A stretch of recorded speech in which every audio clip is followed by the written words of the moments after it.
What is up, guys? It's Mason once again from PMChess, and we continue the coverage of the nationals that I played recently. Sorry I didn't upload everything at the same time, but I'm sure you'll enjoy it either ways. These games are very instructive, and they teach a lot about outside the board shenanigans, and I think it goes a long way to help us in our improvement at chess. So, guys, before we start, remember to like, comment, subscribe. If you do enjoy whatever you see in this video, you can join my streams at twitch.tv/pen_mason and leave a comment if there's anything you see, any like line you see that I could have gone for, or any question you have. And without further ado, let's get into the game. So this is still day one, but round 3, day 1. You play 3 games per round. And here I play Mr. Kojo Bonsu. I've had like games against him before, and again, as always, they never went on well because of the kind of mindset I approached most of my games with in the past. I always thought everyone was playing the best moves and I was playing the. So here I decided, okay, you know what? Let's try our best, and if our opponent makes a mistake, which he can, that's the thing I was trying to orient myself. My opponents can make a mistake, then I can take an advantage of it. So here we have d4. I'm planning to go for my landing system, but then he plays a passive response. And whenever your opponent plays these one square pawn moves, the advice is to take over the. So I go with 4. My opponent plays knight to f6, and then I go knight to c. Then he plays knight b to d. Now at the time the game was being played, I could not identify this. And I think this is the disparity between playing online chess and playing. Now, I mean, when you get used to it, or when you are very like observant, if I should say, you begin to notice it easy. But for those who are very used to my streams, if I flip this board a little bit, I think then it becomes obvious to you. This is the Black Lion, which I used to play and I was struggling with because I'm not really an aggressive player, trying to play in an aggressive way. And I was really struggling because the position was very, very low. And I felt like my opponent always seemed to be pushing, even though I'm the one supposed to. So when I look at this opening, I know the problems of this opening. And one of the problems of this opening is when your opponent plays. Another one is when your opponent plays b3, and the active move here is bishop here. So I'm fully aware of the ideas of this opening. But as the game was being played, these ideas were not evident to. And this is a very aggressive opening for black. You can even decide not to castle. But his whole play style was elusive to me. And for some reason, I was thinking he was playing specifically against the London system. Because if you recall, I've mentioned this many times, one of the goals of the London system is to push e5 or to get your knights to e5, right? These are very good positions that you want. But when your opponent plays this d6 kind of move, it really does affect your ability to do that. So I felt he was just making moves against the London. But when I uploaded the games to chess.com, I realized how badly I played. So we went e4, knight to f6, knight to c3, knight b to d7, and I played bishop to f. Bishop to f4 is a very questionable because you are literally helping your opponent gain tempo over you. So this move doesn't really make much sense. But I was recalling games I had played online where I had this exact same scenario, but it was okay for white.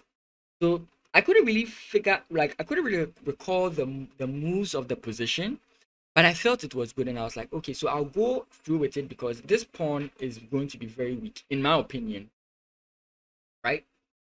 So that's what I was going to do. But now you can already see that I'm making a mistake because I'm helping my opponent. My opponent plays c6, and I was like, what the heck is c6? And because of playing under London system mind, c6 just gives me the idea my opponent is coming. If you recall and I start looking here, and I'm like, okay, what am I doing? But the real intention of queen to c6 is, should your opponent play here, you gain the opportunity to stress him out, right? And you keep pushing until your opponent plays it. So in effect, if I did want to play my bishop to f4, I could have started with a4, bishop to e7. I don't know why confidence, but then I can come in here, and this is an okay position. I could do this, but I did not know what he was doing, and I was very confused. So he played c6, and of course, you want to put the queen in here. This is one of the key positions you want to put your queen in the black lion. You want to play bishop here. You want to develop your knight from f8 to g6, but not immediately. If your opponent castles and plays h3, then you go h6, hg5, and this knight on f1, f8 is slotted in g6 square, and it helps in the attack. That is the main idea of the aggressive side of this anti-Fedor's defense of Black Lion. But I don't see that, and I go pawn takes, he plays pawn takes. And I'm like, okay, oh, I don't know what's going on. I play knight to f3. Like I said, my aim is to put pressure on this pawn. He goes queen to c7, and I'm like, okay, this could be a future problem for my opponent because my bishop is staring down at his.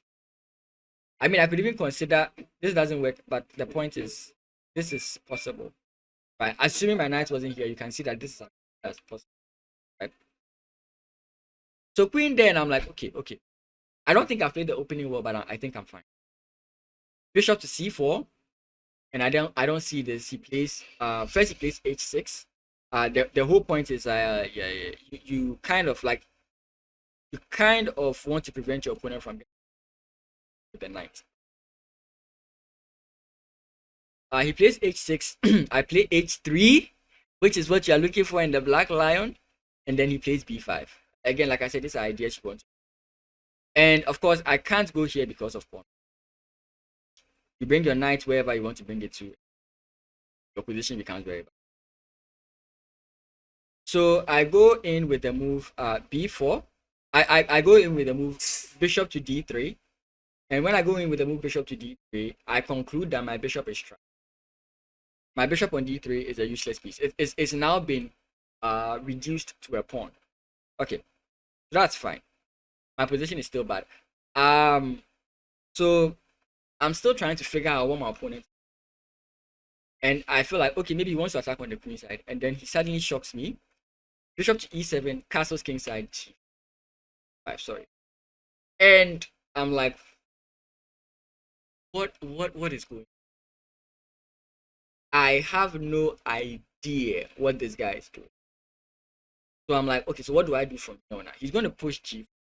G4 is not really my problem. The point is, once this pawn goes, this rook is a problem. h5, h4 is also a problem. So I have to figure out something. And in effect, what I see is, okay, let me connect my rooks and kind of try to activate my. At some point, I was even seeing some sacrifices, but oh. So first of all, I connect my rooks, and now he plays this move. And at some point, I was actually even considering not taking, but I realized that not taking is even worse than take. So I go takes, knight takes, and I go with my knight here to 8. And I felt, okay, with my knight here, I prevent this pawn from advancing further than, right? I could stop my opponent from further. And if he does take, he's lost one of his key attackers in this. Again, like I said, I've played this quite a bit. Right, so I thought, okay, I'll be fine here if that were to happen.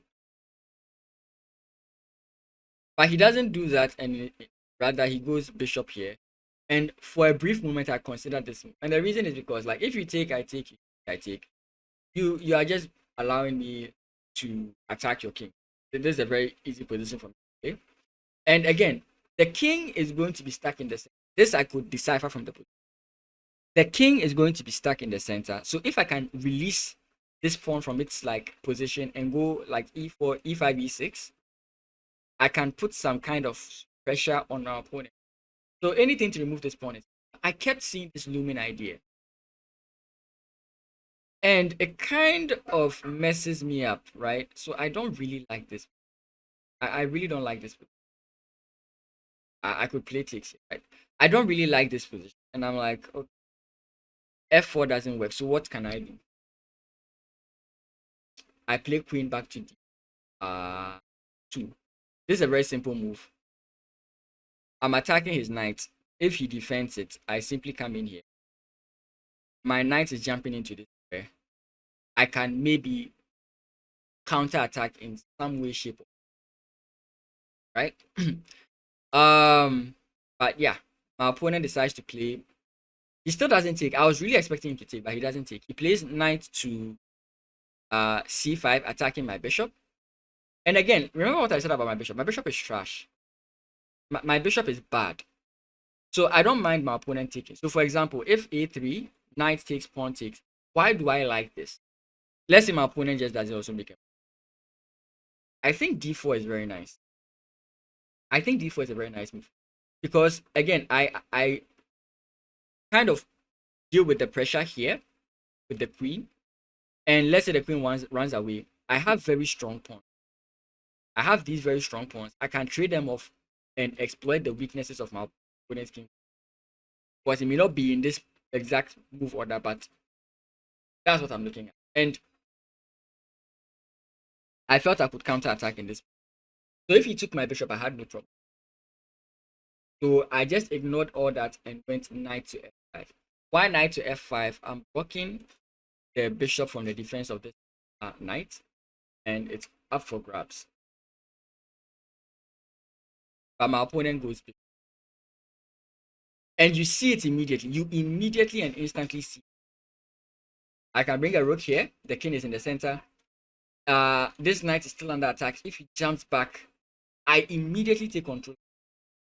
So at this point, I suddenly shifted the game and I'm like, oh wait, I've solved my issues. This is actually looking good for me. Like, I was so excited at this point. And now even this bishop is beginning to have hope.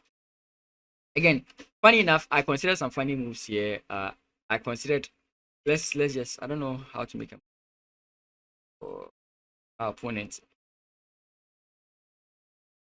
Okay, let's just make this funny move, right? I considered briefly this whole idea. I kid you not. I considered this idea. I actually considered this idea. And the engine says it's good. Interesting. But yeah, I actually considered that idea. Because it just looked too good. Anyway, so takes. And my opponent, he really got me angry here. I'm not really like a rule shark. I'm not really a rule shark. But if my opponent touched my knight, trust me, like believe you me, I was going to call him out on it. Like if he touched his knight out, I'll just say touch and play. Because anywhere this knight moves, the position is mine. Right? So my opponent hesitated for a bit. Like he almost held his knight and he hesitated for a bit and played the only move that I felt stopped it, h5. And it was here. Okay, it wasn't here exactly. I was thinking in the position that I want to take this pawn, but this knight is still defending the position, right? And I need this knight out of the position. So I ask myself, how do I get this knight out of the position? And it's f3. f3 gets the knight out of the position. But the problem with playing f3 now is that you invite knight here. Okay, so let's deal with the first problem first. I play rook to e. So now if I push f3, the knight can't come in. My opponent castles with the king. And I'm like, okay, I still have the good part of my still intact. I could have in this position gone queen here, which I did consider briefly. Because again, like I said, if he takes, I have no, like it doesn't disturb me in any way. And maybe I can try something on the in the center and on the queen side. I have like a4, like these are moves I can try and even force him to take with a move like this. Like these are the ideas that are coming up in my I could actually do all these things. But because I was having a one train mind, and I was just thinking that the knight out of that position is a win for me. I played f3. Now you recall that I didn't like f3 in the beginning for a specific reason.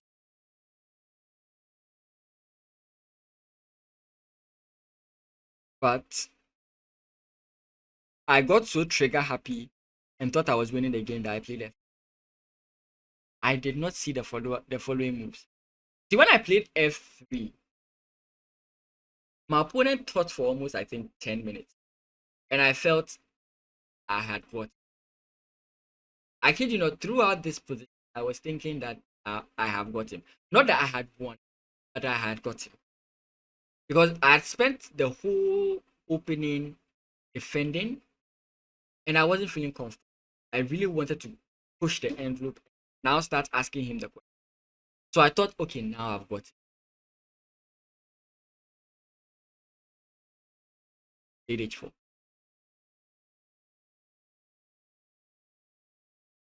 I calculate in my trigger happy mood. I'm like, oh, that's fine.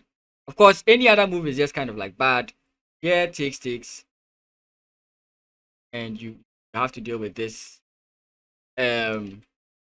Bishop comes in this way. You have to deal with this. Bishop queen can come in here. What's the move? I think takes, then queen comes in here. You have to kind of deal with these. So I was like, okay. Pawn takes, queen comes in here. And why queen comes in here, if he makes any funny move, I can come in this. And also I can deal with this pawn. So there's no back rank check. I was thinking that he was going to play something like rook. Then I'll take, then rook. And I'll simply like come back. And now if he comes in here, I'm fine. But I'm sure you caught the problem with all that. Is that if I play takes, I had this.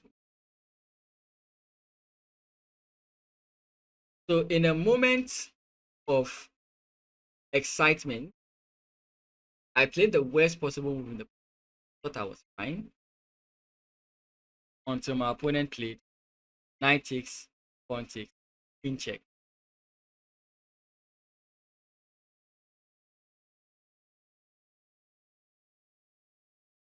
And I just realized I have messed up. It was king f6, king f8, f1, sorry. You have rook takes attacking. If you save the queen, you get checkmated. If you take the rook, you get checkmated. If you what's the other move back? If you try to defend, you get checkmated. So there's nothing. I was so distressed and annoyed in this position that I didn't see f3. And that's how I lost this game. Now, I didn't feel so bad because I felt, okay, I was outplayed. I just had a small chance. So in effect, my opponent was already winning. But it was not until I settled this game into chess.com that I realized he was Black Lion. And for somebody who has learned the Black Lion, you know the meaning. And there are many tricks against Black Lion players that I know of that I could. And I didn't play a single. That is the worst way to go down. That is the worst way to go down. And this is actually where my mental was going to be checked, because a lot of times I have good tournaments, but the moment I lose, I enter this downward spiral and I just lose continuously. So the plan was to not lose a single game until at least I got 6 points, which is a tall order to ask for myself. So once I lost, even my brother was a bit worried. That's pen in pen. I'm basing pen. He was really like worried because I had lost, which means I'm about to lose every other game. That's basically what went through our mind. But I lose solace in the sense that I won 2 games already, and I should be happy with that because I was even lucky with those 2 games, in my opinion, at the time. It's only later I realized that, okay, maybe I was lucky, because I missed things. But if I wasn't like tired, it's possible I would have seen those lines and I would have defended perfectly. I'm talking about the game against in the game against some candidate master. I was dead. Like I don't deny that I was dead. In the game against David Ameku, all that I didn't notice was that I had a defense tactic that would help me. And I fortunately saw it when he made a mistake. Right. Of course, if he played accurately, he would have finished me as well. I don't want to make it like I knew what I was doing the whole time. I could barely even see. Right. Yeah. So I mean I got away with 2 wins against very strong. I had gained 7. I think it was a good result all in all. So I just tried to give myself that solid. I went back home. I got a little bit angry when I uploaded the game, and I just fell asleep, hoping that tomorrow would be. So I saw my parent. I saw I was playing Aliko. Never heard of him. Didn't know anything, and I couldn't prep. Like I said, this is the tournament I did. So guys, thank you again for watching analysis. I hope you enjoyed it. If you did, as always, leave a like, comment, and if you haven't subscribed, subscribe if you haven't. And you can join my stream. I stream my Tuesdays and Fridays. Now the Friday streams have been consistent. I said every Thursday I have an on. Usually when I get back home, I get tired. I could try, like I could do the way. So yeah, I will. I mean, it's not over. Saturdays is not possible. Saturdays is not are not possible. Maybe I would have to bring it Mondays, Tuesdays, but I want to kind of like leave.